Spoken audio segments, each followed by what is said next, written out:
যে কোনো নামাজের মোনাজাত চোখ বন্ধ করে দোয়া করা যাবে কিনা, অজুরত অবস্থায় বায়ু বের হলে নতুন করে অজু করতে হবে। মেয়েদের বাইরে গেলে তো পায়ের গোড়ালি ঢাকা ওয়াজিব, কিন্তু নামাজেও কি পায়ের গোড়ালি ঢাকতে হবে? নামাজের সিজদা তাসবির পর কি সকল নামাজ ফরজ, সুন্নাত, ওয়াজিব, নফল দোয়া করা যাবে? জুমার নামাজের আগে ও পরে কত রাকাত সুন্নাত অথবা নফল নামাজ পড়তে হয়? মোবাইলে ছবি তোলার বিধান কি? চেয়েছেন মনের ভেতর থেকে খারাপ চিন্তা ভাবনা দূর করার জন্য কি করা যেতে পারে? আর মোবাইলে কোরআন মাজিদের অ্যাপস আছে, মাঝে মধ্যে মোবাইলে পা লাগলে গুনাহ হবে কিনা? নামাজ শেষে সালাম, বৈঠকে সালাম ফেরানোর আগে রাদিতু বিল্লাহি রাব্বা এ দোয়া পড়া যাবে কি না? বিলম্ব না করে চলুন আমরা আপনাদের যে সমস্ত প্রশ্ন ইতিমধ্যে আমাদের কাছে এসে পৌঁছেছে সেগুলোর উত্তর দেওয়ার শুরু করি। পরে মামুন হোসেন আপনি জানতে চেয়েছেন মনের ভেতর থেকে খারাপ চিন্তা ভাবনা দূর করার জন্য কি করা যেতে পারে, এ ব্যাপারে পরামর্শ দিবেন দয়া করে। ভাই মামুন, এটা অনেকেই আজকাল জানতে চান। আমাদের মনের ভেতরে শয়তান নানা রকমের ওয়াসওয়াসা, কুমন্ত্রণা এবং বাজে চিন্তা প্রবেশ করিয়ে দিয়ে থাকে। এক্ষেত্রে আমাদের করণীয় কি হবে? আসলে মনের ভেতরে যখন কোনো বাজে চিন্তা আসে তখন আমাদের ইবাদতের যে ধ্যানমগ্নতা সেটাতে ব্যাঘাত সৃষ্টি হয়। তো বাজে চিন্তা আসলে প্রথমত করণীয় হলো আল্লাহ রাব্বুল আলামিনের কাছে আশ্রয় চাওয়া। যে শয়তান আমাদের মনের ভিতরে বাজে চিন্তা প্রবেশ করাচ্ছে সেই শয়তান থেকে আল্লাহর রাব্বুল আলামিনের আশ্রয় চাওয়া। আউযু বিল্লাহি মিনাশ শাইতানির রাজিম পড়া, আল্লাহুম্মা আজিরনি মিনাশ শাইতান, আল্লাহুম্মা ইন্নী আউযু বিকা মিনাশ শাইতান বা আউযু বিল্লাহি মিনাশ শাইতানির রাজিম।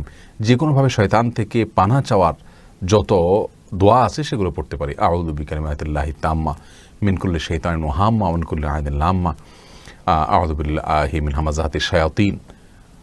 এই জাতীয় যত দোয়া আছে সেগুলো আমরা বেশি বেশি করে পড়ব। সেই সাথে বাজে কর্ম থেকে বেঁচে থাকলে বাজে চিন্তাও মানুষের মধ্যে কম আসে। সুন্দর পরিবেশে, নেকের পরিবেশে, ভালোর পরিবেশে যত বেশি সময় ধরে মানুষ কাটাতে থাকে তত বেশি মানুষের মধ্যে বাজে চিন্তা দূর হতে থাকে। আল্লাহ রাব্বুল আলামিনের কাছে আমরা আশ্রয় চাইব আর নিজেরা পরিবেশগতভাবে ভালো পরিবেশে যথাসম্ভব নিজেকে লাগিয়ে রাখার চেষ্টা করব। আসাদ পিএস টিইউ আইডি থেকে আপনি জানতে চেয়েছেন জুমার নামাজের আগে ও পরে কত রাকাত সুন্নাত অথবা নফল নামাজ পড়তে হয়? জুমার নামাজের আগে 4 রাকাত সুন্নাত জোহরের নামাজের মতো পড়তে হয়, এই মতটি ইমাম আবু হানিফা রাহিমাহুল্লাহর। তবে মিডল ইস্টের উলামা ইকরাম এবং অন্যান্য উলামা ইকরামদের মত হলো যে জুমার নামাজের আগে বিশেষ কোনো সুন্নাত নামাজ নেই। জুমার নামাজের আগে আপনি মসজিদে প্রবেশে যে 2 রাকাত নামাজ, এটা অন্য সময়ের মতো জুমার সময় পড়বেন, আর জুমার ফরজ নামাজ সরাসরি পড়বেন। আর যারা 4 রাকাতের কথা বলে থাকেন তারা জোহরের যে 4 রাকাত রয়েছে সেটাই ওয়াক্ত যেহেতু একই, অতএব সেই সুন্নাটাকেই এখানে রিপ্লেস হবে এই মতটি পোষণ করেন। আর জুমার পরে মসজিদে যদি সালাত আদায় করেন তাহলে 4 রাকাত নামাজ পড়বেন। এর বাইরে আর অতিরিক্ত নামাজ পড়াটা সুন্নাহ নয়। তবে সুনানে জায়েদা রয়েছে কিছু এবং প্রাসঙ্গিক আরও কিছু নামাজ রয়েছে, কিন্তু মূল নামাজ হলো এটুকুই। মামুন আহমেদ জানতে চেয়েছেন নামাজের সিজদা তাসবির পর কি সকল নামাজ ফরজ, সুন্নাত, ওয়াজিব, নফল দোয়া করা যাবে?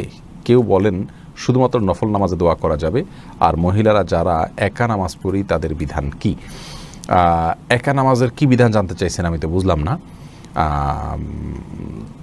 সিজদার মধ্যে মাতৃভাষায় দেওয়ার ব্যাপারে মত পার্থক্য আছে, যে নফল নামাজে করা যাবে, ফরজ নামাজে করা যাবে না। আবার অনেকে আমভাবে সব নামাজে করার পারমিশন দিয়ে থাকেন।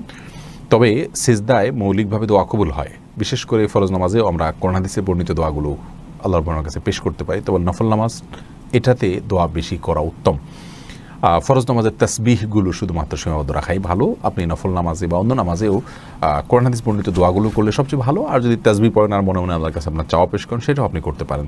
তবে হ্যাঁ, ফরজ নামাজে আপনি সাধারণভাবে সালাত শেষ করলেন, আর নফল নামাজে বেশি বেশি আল্লাহর কাছে দোয়া করলেন। আর সালাতের বাইরেও শুধু সেজদা দিয়েও আল্লাহর কাছে দোয়া করা যেতে পারে, কারণ রাসূল করিম সাল্লাল্লাহু আলাইহি ওয়াসাল্লাম সহিহ মুসলিম বর্ণিত হাদিসে বলেছেন যে আকরাবু মা ইয়াকুনুল আবদু মির রাব্বিহি ওয়া হুয়া সাজিদ, বান্দা আল্লাহর সবচেয়ে নিকটবর্তী থাকে যখন সে সিজদা থাকে ওই সময়। আসিফ আহমেদ হুজাইফা জানতে চেয়েছেন যে কোনো নামাজের মোনাজাত চোখ বন্ধ করে দোয়া করা যাবে কিনা, মোনাজাত ধরা যাবে কিনা, চাওয়া যাবে কিনা? জি ভাই আসিফ, মোনাজাতের সময় চোখ বন্ধ করা যেতে পারে, কোনো অসুবিধা নেই।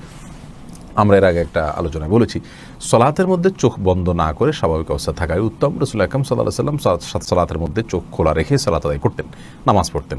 কিন্তু দোয়ার ক্ষেত্রে এরকম কোনো বিশেষ নির্দেশনা নাই, বা রাসূল আকরাম সাল্লাল্লাহু আলাইহি ওয়াসাল্লাম কীভাবে করেছেন এরকম বিশেষ কোনো বিবরণ নাই। অতএব আল্লাহ সুবহানাহু ওয়া তাআলার প্রতি মনোযোগ সৃষ্টি করার জন্য আপনি দোয়ার সময় চোখ বন্ধ করতে পারেন, কোনো অসুবিধা নেই। আজ শেষে বৈঠক সালাম ফেরানোর পর শেষ বৈঠকে আপনি সালাম ফেরানোর আগে রাদিতু বিল্লাহি রাব্বা এটা যদি পড়েন তো এটা তো কোনো দোয়ামূলক কথা নয়। শেষ বৈঠকে কি পড়বো সেটা কোরআন হাদিস দ্বারা আমাদেরকে নির্দিষ্ট করে বলে দেওয়া আছে। আত্তাহিয়াতু পড়ব, দুরুদ পাঠ করব, তারপরে এখানে দোয়া চাওয়া যেতে পারে। রাসূল করিম সাল্লাল্লাহু আলাইহি ওয়াসাল্লাম বলেছেন সুম্মা লিয়াতাখায়্যার মিনাদ দুআ মা শা। বুখারী এবং মুসলিম যে বর্ণনা করেছে যে তাশাহুদের পরে শেষ বৈঠকে এবং দুরুদ পাঠের পরে যেই কোনো দোয়া আল্লাহর কাছে করবেন। রাদিতু বিল্লাহি রাব্বা ওয়া বিল ইসলামি দীনা মুহাম্মাদিন সাল্লাল্লাহু আলাইহি ওয়াসাল্লাম নবিয়্যা, এটা কিন্তু কোনো দোয়া নয়, এটা একটা জিকির বলতে পারেন। এটা আল্লাহ সুবহানাহু ওয়া তাআলার প্রতি একটি আনুগত্যের স্বীকৃতি বলতে পারেন। কিন্তু আল্লাহর কাছে কোনো কিছু এখানে প্রার্থনা করা হচ্ছে না, চাওয়া হচ্ছে না, শেষ বৈঠকে চাওয়ার কথা বলা হয়েছে, যার কারণে এই দোয়াটি সালাম ফেরানোর আগে আমরা পড়ব না। হোসেন জানতে চেয়েছেন, আমার মোবাইলে কোরআন মাজিদের অ্যাপস আছে, মাঝে মধ্যে মোবাইলে পা লাগলে গুনাহ হবে কিনা। দ্বিতীয় প্রশ্ন, আপনার নামাজ শেষে সালাম, বৈঠকে সালাম ফেরানোর আগে রাদিতু বিল্লাহি রাব্বা এ দোয়া পড়া যাবে কি না। দেখুন, মোবাইলে যদি কোরআনের কোনো অ্যাপ থাকে সেখানে পাওয়া লাগলে কোরআনের প্রতি অসম্মান হবে, বাট এরকম নয়। আমাদের প্রত্যেকেরই কিন্তু শরীরে, আমাদের স্মৃতিতে, আমাদের মেমোরিতে কিন্তু কোরআন কারিম রয়েছে। সেক্ষেত্রে আমাদের শরীরে কারো পাওয়া লাগলে যে কোরআনের প্রতি অসম্মান হয়ে যাবে, সেটি তাই নয়।